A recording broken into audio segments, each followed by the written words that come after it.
it's Jeff Chalmers here from discoverdouble-bass.com. If you haven't already visited the website, you might like to have a look at the end of this lesson. There's a load of instructional double bass videos there.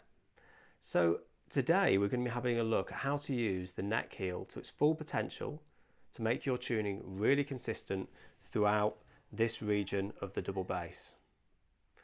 I started out by playing a blues there, and I did that just to demonstrate how I use it, and I'll talk through that a little bit later. But now we're going to start out by looking in detail at how you can use the neck heel. I'm sure a lot of you have already experimented with using the neck heel, but if we go right back to basics, essentially your thumb goes down the neck and rests against the neck heel.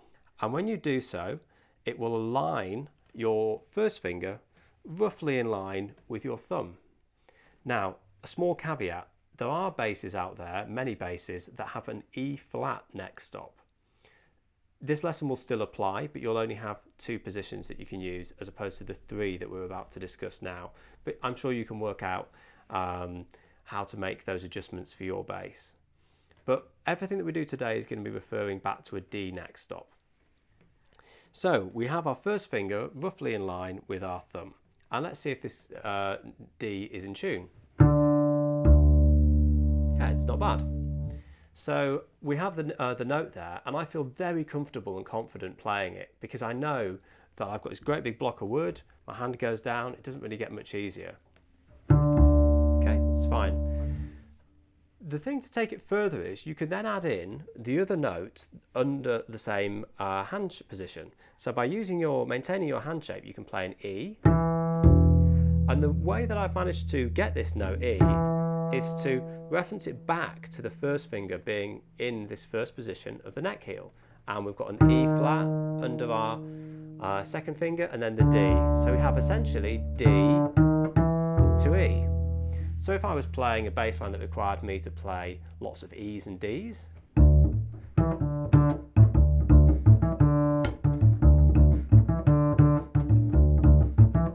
then I'd feel very secure playing those notes. Now, that's a great way to start, and that's the foundation of what we do, but we're going to take it two steps further. You can move your fingers a semitone higher, and you're measuring the distance, you're shifting a semitone from the neck heel. And that will give you E flat to an F. E flat, E natural, F. And I'm using the open E there on the E natural, the D over the F. And yeah, they're pretty much in tune.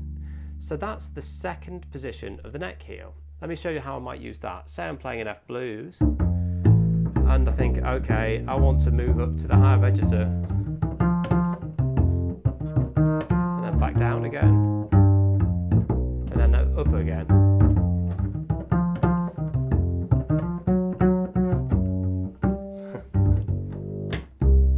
Etc, etc. Now what I did there is I actually moved up one more step, which is where we're going to now. I moved into the E to the F sharp region. Now this is a whole tone higher than the neck heel.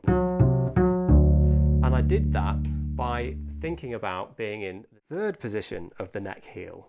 Okay, so we've got the first position, which is the D, the second position, which is the E flat, and the third position gives you E to F sharp. So I'm referring back to the first finger being on D, and then I'm just judging, how does that feel? Does that feel like a tone away? And then I can check. There's the F sharp, there's the E. Yeah, it's okay.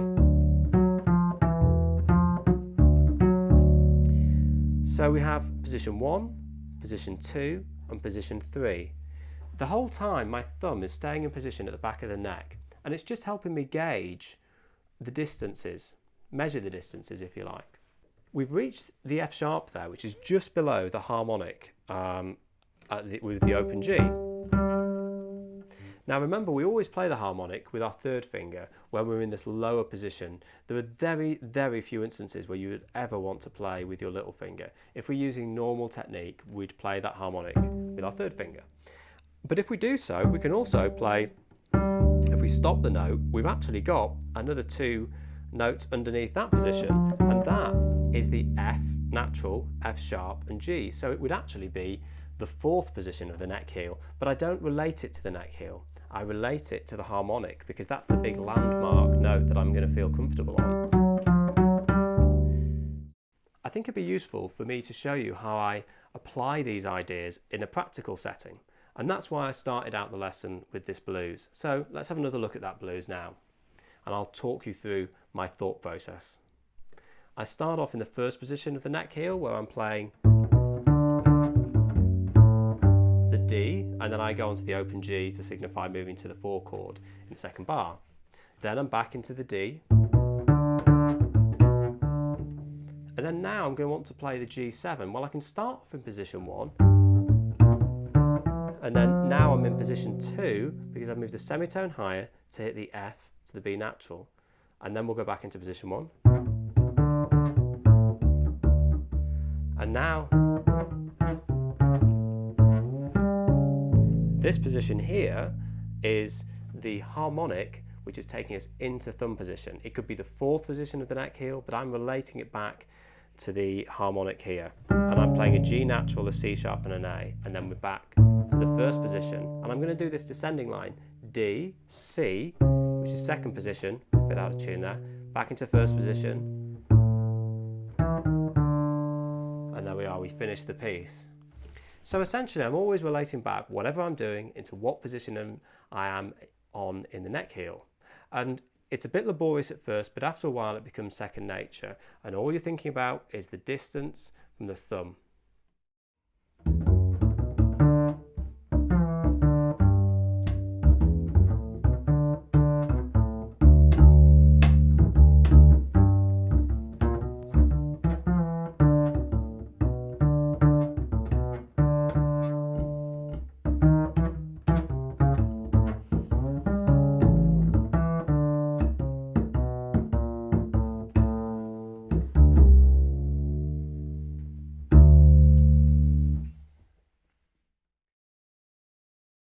I really hope you enjoyed today's lesson. If you have, there's a lot more free video double bass lessons over at discoverdouble-bass.com.